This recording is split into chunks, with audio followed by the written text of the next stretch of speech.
Ever wondered how something as simple as salt could shape entire civilizations? From oceans to underground mines, salt isn't just a seasoning, it's a story of survival, trade, and innovation that changed the world forever. Hi everyone. Welcome back to the History of Things. Today, we're diving into the fascinating journey of salt, where it comes from, how we make it, and why it has been one of the most important substances in human history. There are two main ways we get salt, from the sea and from underground salt deposits. Let's start with sea salt.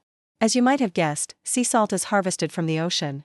The ocean is full of salt, and its water has been cycling through the Earth's systems for millions of years. When water evaporates from the surface of the ocean, the salt gets left behind. To collect sea salt, humans use a process that's been around for thousands of years: solar evaporation. Seawater is collected in shallow ponds called salt pans, where the sun heats the water and slowly evaporates it. As the water disappears, the salt becomes more concentrated and eventually forms solid crystals. Workers then harvest these crystals by raking or scooping them up. Sometimes the salt is just sun-dried and packaged as is. This is called unrefined sea salt, and it often contains trace minerals like magnesium, calcium, and potassium that give it a unique flavor. Other times, the salt is cleaned, ground into finer grains, and turned into the table salt we all have in our kitchens. Now let's talk about rock salt.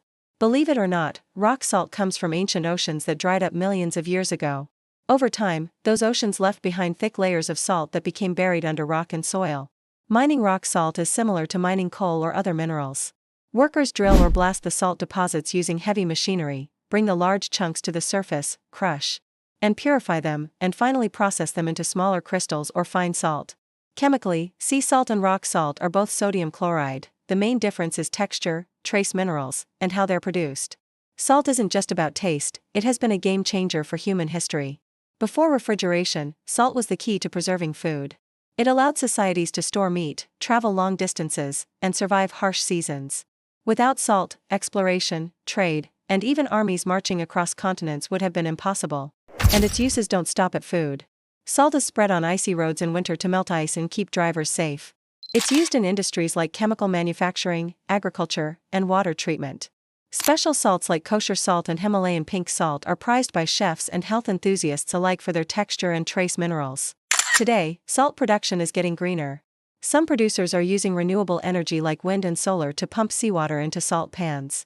Scientists are even experimenting with synthetic salt production in laboratories to reduce environmental impact. Who knows, the salt on your table in the future might not come from the ocean at all.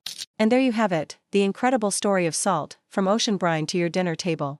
The next time you sprinkle a little salt on your popcorn, remember that this simple crystal has been shaping civilizations for thousands of years. If you enjoyed this video, don't forget to like, subscribe, and share it with someone who loves learning about the history behind everyday things. And let me know in the comments, do you prefer sea salt or regular table salt?